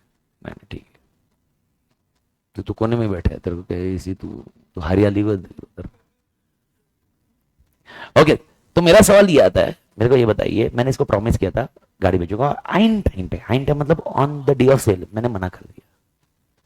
कितने का नुकसान होगा? क्या होगा नुकसान? मेरे को समझ में नहीं आ रहा। अब क्या क्या है ये मुझसे, ये इंडियन कॉन्ट्रैक्ट एक्ट में जाके मुझसे क्या क्लेम करेगा? क्या 50 लाख में इसको दूंगा? नहीं। अब क्या होता है, ये जाएगा किसी और के पास और रेंगुलर खरीदेगा। समझ में कुछ आ रहा है? ओके तब जाके कोर्ट में जा सकते हैं। ऐसे तुम कुछ मैंने मन प्रॉमिस किया था, वादा किया, निभाना पड़ेगा, ऐसा नहीं होगा। नुकसान होने दो फिर निभाऊंगा। कुछ समझ में आया? ओके सो ये जाएगा किसी और के पास। ओके उसने कितने में खरीदी उधर से? ओके उसने खरीदी 55 लाख में। ओके तो 5 लाख में। इंडियन कॉन्ट्रैक्ट ऐसे हैंडल करता है, इमोशनल चीजें नहीं हैंडल करता। कॉन्क्रीट लॉस होने, नुकसान क्या हुआ मेरे को बताओ। अमिताभ ने प्रॉमिस फुलफिल नहीं किया तो नुकसान क्या हुआ? तो बोलेगा अरे मेरे को तो गाड़ी चाहिए थी, तो खरीदना बाहर से, खरीदना बाहर से। खरीदा खरीदा, बोला मेरे को 50 लाख में देने वाला था, 55 लाख गए, फिर मांगना अमिताभ से 5 लाख। कुछ लॉजिक बैठा क्या मालिक? अब उल्टा करो, मैंने इसको बोला गाड़ी बेच रहा हूं, ये बोला खरीदूंगा मैं, कितने में? 50 लाख। मैं बोला बेचने, मैं लेके आया गाड़ी, इसके घर के बाहर लगाई, बोले मेरे को खरीदनी नहीं। मेरा क्वेश्चन है अब मैं क्या करूंगा? कोर्ट में जाऊंगा, कोर्ट में जाके जबरदस्ती पकड़ के इसको गाड़ी बेचाऊंगा नहीं भाई। समझ में आ रहा है लॉजिक? अब लॉ ऐसा नहीं करेगा। ये क्रिमिनल लॉ नहीं है, सिविल लॉ है। खून नहीं किया है तुमने, खून करना कानून जुर्म होता था। अरे भाई उसने मना किया, प्रॉमिस कैंसिल कर दिया, ठीक है ना भाई, अरे उसकी इच्छा है यार, प्रॉमिस आज मन किया, प्रॉमिस नहीं है कल किया, कर दिया, ठीक है। अब उसने जो किया उसका नुकसान का भरपाई चाहिए ना तेरे को। अब मेरे को बता, मेरे को भरपाई क्या करना बोलेगा? मैं इसको बोल रहा हूँ ये खरीद नहीं रहा है, तो मेरे को कानून क्या बोलेगा? जज साहब के पास गया, जज साहब देखो ना ये खरीद नहीं रहा है। जज साहब बोलेगा चोमो चल निकल, खरीद नहीं रहा तो दूसरे को बेचना। तो मैं बोला दूसरे को बेचा, मैं बोला गाड़ी खरीद गया, वो बोले भाई 40 लाख के ऊपर 1 रुपया नहीं देगा। ठीक है समझ में आया? अब मैंने 40 लाख में बेच दिया, अब मेरे को तो 10 का नुकसान हुआ ना, जज साहब के पास जाके 10 लाख क्लेम होएगा। लेकिन व्हाट इफ अगर मैंने गाड़ी 55 लाख में बेच दी, फिर तो 1 रुपया, अभी जज साहब बोलेगे 5 लाख तो इसको दे ऐसा नहीं होएगा। कौन समझा मालिक? तो अगर कोई प्रॉमिसर है, अगर मैं प्रॉमिस कर रहा हूं ओके, और मैंने प्रॉमिस तोड़ दिया, तो तुम मुझे जेल में नहीं डालोगे, क्योंकि ये लॉ सिविल लॉ है। कौन सा लॉ है? सिविल, अपन लोगों के लिए सिविल, क्रिमिनल नहीं। सिविल और क्रिमिनल में क्या ऑपरेशन होती है? क्रिमिनल लॉ में हम आपको, आपने जो गलत किया है हम उसको पछतावा करवाना चाहते हैं। सिविल लॉ में आपने जो गलत किया, अगर उसकी वजह से नुकसान हुआ है तो हम तुमको डैमेजेस बोलेंगे। अगर नुकसान नहीं हुआ तो सर डैमेजेस की जरूरत नहीं है। यानी एग्जांपल, अगर सपोज विनोद सर ये 6,000 में ही करते थे तो मुझसे 1 रुपया भी नहीं ले सकता था, और तू बोल रहा मुझ पे केस कर, क्या करता था केस करके? मेरे को बता तो सही। 11,000 तो भाई मेरा जितना नुकसान हुआ तेरे को कितना मिलने वाला था? 4,000। और क्या 4,000 का लॉजिक में से ले बस, जितना तेरा प्रॉफिट होने वाला था उतना तो मुझसे रिकवर करेगा। तेरे को जितना नुकसान हो रहा है ना वो मेरे से रिकवरी होगी, वो अपन डिस्कस करेंगे। लेकिन लॉजिक समझ रहा है क्या? यानी इसमें अगर तूने ना बोला, इस एक्ट में अगर तूने ना बोला तो क्या तू जेल में जाएगा क्या? नहीं। समझ में आया? ओके। और क्या तेरे को पूरे टाइम पेनल्टी देनी पड़ेगी क्या? नहीं। अगर नुकसान हुआ तो, अब इसने गाड़ी खरीदने से मना किया, मैंने 55 में बेच दिया, अब इसको थोड़ा 1 रुपया भी पे करना है। अच्छा इसने गाड़ी खरीदने से मना कर दिया, मैं इसको फोर्स भी नहीं कर सकता कि गाड़ी खरीद। समझ, डीमार्ट वाले को ऑर्डर किया मैंने, डीमार्ट सुना है आपने? डीमार्ट वाले को फोन किया, मैं बोला घर पे डिलीवरी कर भाई गुड्स की, घर पे लेके आया, मैंने खरीदने से मना कर दिया। मैं बोला परफेक्ट, मैं नहीं खरीदने वाला हूं। ओके अब मेरे को सोच समझ के बता, टेक्निकली बता, क्या डीमार्ट वाला मुझ पे केस करेगा? नहीं। अगर केस भी किया तो काई का कर सकता है वो? डैमेजेस। अब ये गुड्स वो किसी और को बेच ही सकता है, बस उसको खाली एडिशनल कुछ कॉस्ट लगी होगी। कौन सी कॉस्ट? डिलीवरी, उतनी। डैमेजेस उसको जो डैमेजेस, क्योंकि दूसरी जगह जब बेचेगा तो डिलीवरी चार्जेस ज्यादा जाएंगे ना वापस, तो उतने जो चार्जेस है उतने ही क्लेम करेगा मुझसे, दैट्स इट। पर जेल में बंद नहीं, तो जेल में बंद करने के लिए लॉ होता है, उसको ना कौन सा लॉ बोलते हैं अपन? Criminal law.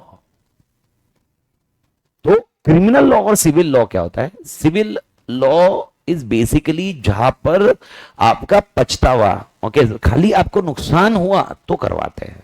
लेकिन क्रिमिनल लॉ, आपने जो गुनाह किया है, जो गलत किया है, उसके लिए आपको पछतावा जरूरी है, आपको एकांत में रखना चाहते हैं हम, क्योंकि we are social animals. Social animal मतलब हम लोग साथ में रहने की आदत है, अपने को एक दूसरे से बात करने की आदत है, ओके। और क्रिमिनल लॉ में हम इसी चीज को अवॉइड करते हैं, क्योंकि देखो जब तक अपन ने गुनाह किया होगा और हम सब साथ में मिलकर बात कर रहे हैं तो मुझे वो गुनाह का एहसास ही नहीं होगा।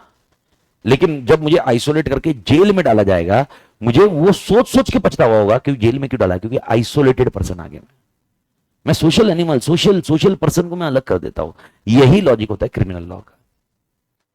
अपने सिलेबस में सीए के सिलेबस में तेरे को कोई भी क्रिमिनल लॉज नहीं है, ओके। कुछ हद तक उसमें क्रिमिनल एक्टिविटी आ सकती है, लेकिन क्रिमिनल लॉ नहीं बोला जा सकता। तो जिस किसी चीज में जेल में डाला जाए, जेल में डाला जाए, उस लॉ को क्या बोलते हैं? Criminal law. जहां पर डैमेजेस, पेनल्टी ये आपको देनी पड़े, उस कॉन्सेप्ट को क्या बोलते हैं हम लोग? Civil law. Civil law. आत्मा क्लियर? एवरीबॉडी ठीक है? जानकारी समझ में आई मालिक? एवरीबॉडी लॉजिक बैठा क्या? ठीक है।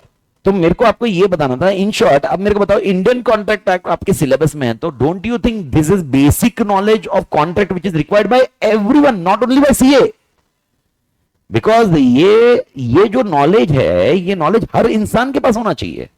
और मैं आपको बता रहा हूं, मतलब अगर आपका second year, third year BCom आएगा, उसके अंदर जब लॉ कोई लेता है, उसके अंदर आपको ये पोर्शन मिलता है मालिक, इंडियन कॉन्ट्रैक्ट एक्ट मिलेगा। आप अगर इधर क्लास में बहुत अच्छे से ध्यान दीजिए, कॉलेज में मां कसम तोड़ मैं बोल रहा हूँ, बीकॉम वाले को पढ़ा सकते हो, तुम्हारे अगले वाले को। ओके, क्लैरिटी वो लेवल की तो दे ही दूंगा मैं, ये कोई इसमें प्रॉब्लम नहीं होगी। आत्मा क्लियर? ठीक है। तो मेरे ख्याल से आपको मोटा मोटी समझा लॉ सिलेबस में क्यों होना चाहिए, क्या होना चाहिए, कैसा होना चाहिए। ठीक है। ठीक, लॉ के कॉन्टेक्स्ट में अपन थोड़ा सा लॉ के जो चैप्टर्स है वो मैं आपको थोड़ा सा डिवाइड करके बता दूंगा। टोटल 8 चैप्टर्स होंगे। 8 चैप्टर्स के बेसिक कॉन्सेप्ट चलेंगे, जिसमें इंडियन कॉन्ट्रैक्ट एक्ट है, सेल्स ऑफ गुड्स एक्ट है, पार्टनरशिप एक्ट है, क्या नाम है बाद में देखूंगा, मैं बताऊंगा। लेकिन ये पोर्शन थोड़ा सा डिवाइड होगा, मैं कुछ पोर्शन पढ़ाऊंगा और सुशील सर कुछ पोर्शन पढ़ाएंगे। ओके जैसे एक सेल्स ऑफ गुड्स एक्ट हो गया, पार्टनरशिप एक्ट हो गया, ओके एलएलपी हो गया, ये सुशील सर पढ़ाते हैं।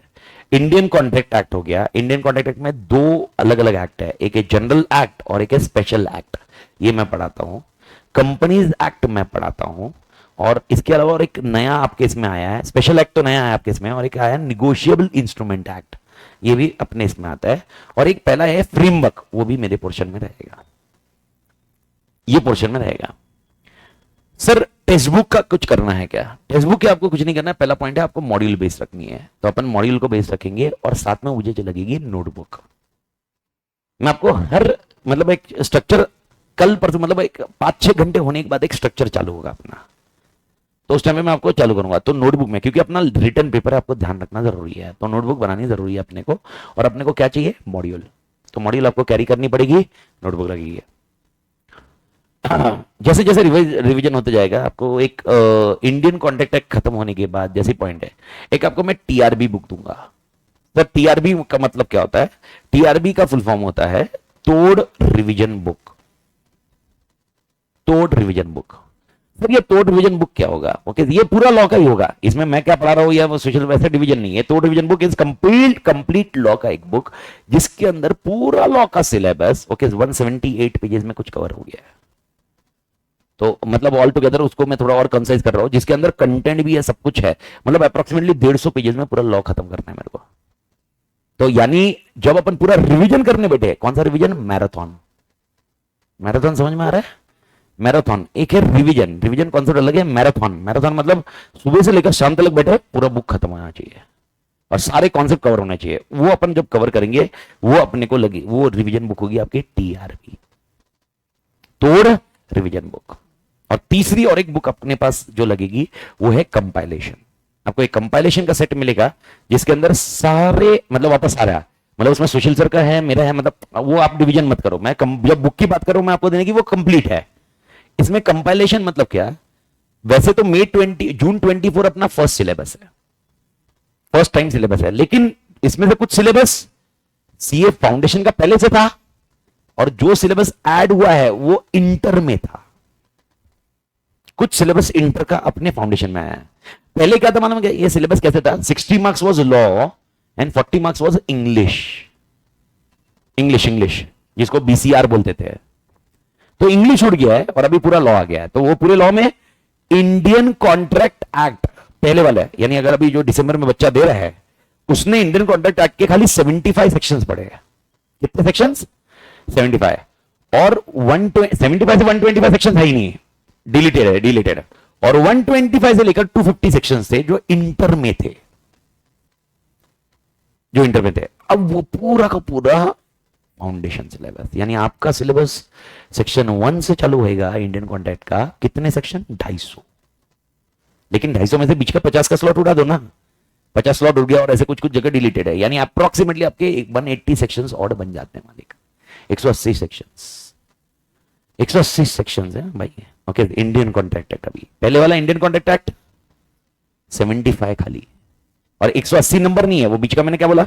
ओके, 75 से लेकर 76 से लेकर 122 तक ये सेक्शंस ओमिटेड है। ओमिटेड मतलब है ही नहीं, डिलीट हो गया है आपके सिलेबस से, नहीं एक्ट से, मेन एक्ट से। समझ में आ रहा है? तो ऐसे सेक्शन थे वो सिलेबस से उड़ गए, तो आपके वो सेक्शंस है ही नहीं, तो उसके बाद के सेक्शंस वाले भी 123 ऑनवर्ड 124 ऑनवर्ड आपके सिलेबस में आ गए, तो आपका इंटर का सिलेबस इधर आ गया। समझा? मतलब इंग्लिश उड़ा लेकिन सुखद अनुभव नहीं हुआ। इंग्लिश उड़ने से लॉ बढ़ गया है। ओके, ऐसा मतलब मालूम है क्या, बहुत बार ऐसा हो जाता है कि स्टूडेंट अरे इंग्लिश उड़ गया, शांति पड़ी। ठीक है, वो शांति किससे पड़ी? इंग्लिश से, लेकिन लिखना तो ये भी है ना। और इसमें सेक्शंस कितने बड़े हैं, और इतना ही नहीं बड़ा, अभी क्या क्या बड़ा सुन। ये तो पहला एक समझ में आया। दूसरा सोगा, सोगा का फुल फॉर्म है सेल्स ऑफ गुड्स एक्ट, इन पार्टनरशिप एक्ट और एलएलपी लिमिटेड लाइबिलिटी पार्टनरशिप। ये तीनों सेम है, जो पहले भी था अभी भी है, जो सुशील सर पढ़ेंगे तीनों एग्जैक्टली। जो फाउंडेशन में ही था वापस फाउंडेशन में। इसके अलावा एक कंपनीज एक्ट है। कंपनीज एक्ट मतलब समझे, सुने ना अभी नाम अपन ने। कंपनीज एक्ट कौन सा ईयर है? 2013। पहले इसके सिर्फ कुछ 7 सेक्शंस थे, अभी अप्रोक्सीमेटली 23 सेक्शन अपने सिलेबस में। तो चेंज समझ में आ रहा है? तो पहले वो इंटर का जो सिलेबस था, स्टार्टिंग का चैप्टर था, वो इसमें पहले चैप्टर इनकॉर्पोरेट कर दिया। यानी कंपनीज एक्ट अभी थोड़ा सा एलोबरेटेड है। पहले कंपनीज एक्ट अगर देखा जाए तो अप्रोक्सीमेटली 60 में से सिर्फ 8 मार्क का आता है। अगर मैं पुराना कंपाइलेशन उठाओगे आप, 8 मार्क का रहेगा। अभी वो 8 मार्क का एवरेज बढ़ जाएगा आपका। और इसके अलावा और एक एक्ट था इंटरमीडिएट में, जिसका नाम था निगोशिएबल इंस्ट्रूमेंट एक्ट। वो आपको वापस फाउंडेशन में आ गया है। अभी आप बोलोगे सर इंटर का फाउंडेशन में आ गया, मतलब फाउंडेशन हार्ड हो गया। अरे तो भाई कुछ निकला भी तो है ना यार। मतलब आप ऐसा आपको क्या मतलब हलवा पूरी लग रहा है क्या? अगर हलवा पूरी होता तो दुनिया करती ना यार। ओके, आपको सिर्फ और सिर्फ एक चीज, सबसे पहला पॉइंट आपको माइंडसेट क्लियर करना है। You need to be determined, that's it. Determination में आपको एग्जैक्टली समझा दूं मालिक। एक वर्ड होता है मोटिवेशन और एक होता है determination. Motivation makes you happy. Okay, शायद आप कोई मूवीज में जाते हो, मूवीज देखी होगी आपने कोई। ओके, एग्जांपल में अगर बाहुबली पिक्चर देखता हूं, उसके बाद 15 मिनट तक मेरे अंदर बाहुबली रहता है। अमरेंद्र बाहुबली, अरे शिव कामिनी देवी की, ऐसा कुछ ऐसा मूवमेंट आता है, फील आता है। ये होता है मोटिवेशन। आपको अच्छा लगता है, आपको क्लास आए किस दिन अच्छा लगता है, हाँ भाई बहुत भारी लग रहा है।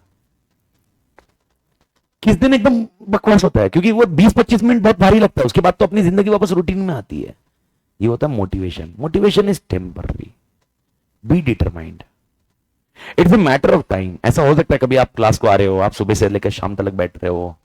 ओके, बहुत सारे फैक्टर्स होते हैं। ओके, आपको ऐसा लगता होता है नहीं यार मैं क्या कर रहा हूं क्या नहीं। Whatever it may be, just be consistent, be determined. मैं आपको बता रहा हूं सीए बनने से आपको कोई रोक नहीं सकता। पहला स्टेप सीए का हमेशा हार्डवर्क है।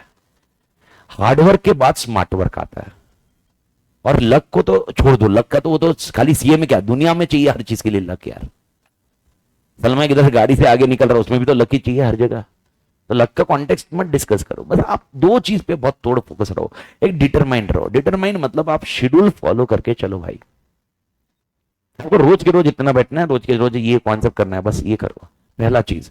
और ऐसा होगा जिस किस दिन आपको मन नहीं कर रहा होगा, मजा नहीं आ रहा होगा, ऐसा लग रहा होगा क्या कर रहा हूं मैं यार, क्या है यार कितना और है। क्योंकि देखो जब तक सिलेबस स्टार्ट होता है तब तक ठीक है, लेकिन जब सिलेबस वॉल्यूम में बनते जाता है तो बहुत सारा चीज एक साथ में पढ़ना पड़ेगा ना।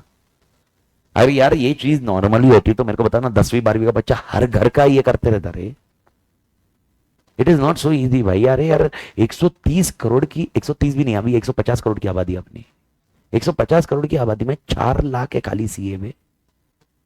4 लाख 150 करोड़ में से, तुम इमेजिन कर सकते हो मतलब क्या वैल्यू है इस चीज की भाई साहब। मतलब तुम जिस दिन सीए बनोगे तुम 5 लाख पर, तब तक और 160 करोड़ हो जाएगा। मतलब 150 155 करोड़, ये भी तो बढ़ेगा ना स्केल। पर वो आप सोचो उस उतने लिमिटेड नंबर्स में हो यार। बस उसके लिए सिर्फ बहुत इंपॉर्टेंट एलिमेंट है, दैट इज कॉल्ड डिटर्मिनेशन। आप डिटरमाइन रहिए, कंसिस्टेंट रहिए, फोकस रहिए, दैट्स इट। ओके, और मैं आपके पूरे टाइम साथ में हूं, मेरी गारंटी, मतलब मैं आपको डे 1 से बोल रहा हूं, और मैं खाली फाउंडेशन की बात नहीं कर रहा हूं, मैं फाइनल तक साथ में, तुम निकलो तब तक साथ में, और उसके बाद भी साथ में। अपन बहुत तोड़ मोटिवेटर है अपनी जिंदगी में, अपन कुछ भी कर, मतलब अपने को मालूम है जिंदगी ना मिलेगी दोबारा, अपना प्रिंसिपल ही है। मेरा मानना यही है, और उसी उसी बेस पे मैं आपको समझा रहा हूं। बस आप इस चीज को करिए। सीए कोर्स इज, मैं पहले एकदम क्लियर बता दूं, it's not difficult, it is vast. It's not difficult, it is vast. तो वास्ट हुआ तो जब आप धीरे धीरे पढ़ोगे तो ऐसा आराम से होते जाएगा, लेकिन ये वास्ट को एक 4 दिन में खत्म करना पड़ेगा आपको एग्जाम के दिन पे। उसके लिए टेक्निक रेडी करने, जैसे मैंने एग्जांपल क्या बोला, टीआरबी एक दिन में खत्म होना चाहिए मेरा, यानी अगले दिन एग्जाम है भाई, मेरा रेडी होना है। बस ये टेक्निक्स होती है, ये टेक्निक्स तैयार करते जाओ बस अपने इसमें। इसके लिए क्यूमुलेटिव पढ़ाई वगैरह वगैरह चालू है, और जितना आप अभी हैबिट फाउंडेशन में लगाओगे ना, इंटर में वो हैबिट रहेगी, और फिर तो क्या है, फिर फाइनल में तो ऑफिस ज्वाइन करोगे, मजे करोगे, चिल मारोगे, फिर फाइनल की एग्जाम दोगे यार।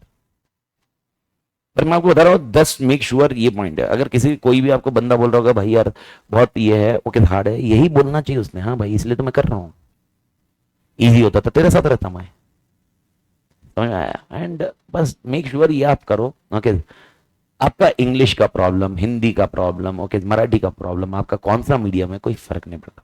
मैं आपको सच्ची में बता रहा हूँ, एग्जाम्पल, मेरे मेरे पूरे खानदान में सब सीए है। मेरा बापू सीए, उसकी वजह से मैं सीए बना, मेरा भाई सीए है। ओके, ये मतलब ये पूरा साइकिल है मेरे घर पे सीए।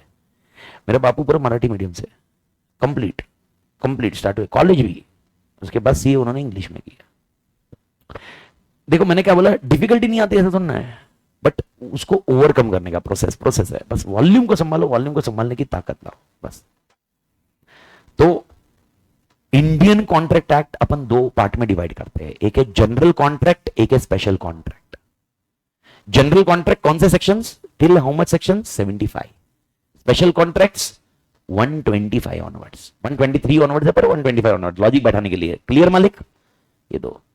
फिर है सेल्स ऑफ गुड्स एक्ट, मैं लिस्ट नहीं बना रहा हूं, मैं खाली आपको बता रहा हूं, तो आपको एक्ट बताते जा रहा हूं। तीसरा सेल्स ऑफ गुड्स एक्ट। चौथा है पार्टनरशिप एक्ट। पांचवा है एलएलपी एक्ट। एलएलपी का फुल फॉर्म सुना है कभी, limited liability partnership. Companies act जैसा ही है, कॉपी पेस्ट है। इसके साथ एक कंपनीज एक्ट, और एक एक्ट होगा निगोशिएबल इंस्ट्रूमेंट एक्ट। कोई निगोशिएबल वर्ड सुना है, negotiable, what is negotiable instruments? Okay, negotiable instrument में क्या होता है भाई, bills of exchange, perfect. Okay, 3 चीजें होती है, bills of exchange, promissory note and cheques, ये 3 निगोशिएबल इंस्ट्रूमेंट्स होते हैं। तो अपना ये एक्ट है। ओके, अगर आप पुराने सिलेबस और नए सिलेबस में देखोगे तो कॉमन क्या है, इंडियन कॉन्ट्रैक्ट एक्ट का general, sales of goods act, partnership act, LLP और कंपनीज एक्ट का बेसिक था पहले, बस इतना था। तो अभी बढ़ क्या क्या गया है, special act, companies act expand हो गया है। कंपनी एक्ट पूरा नहीं है, कंपनी एक्ट के 450 सेक्शन है और 70 सेक्शन है कंपनीज एक्ट में।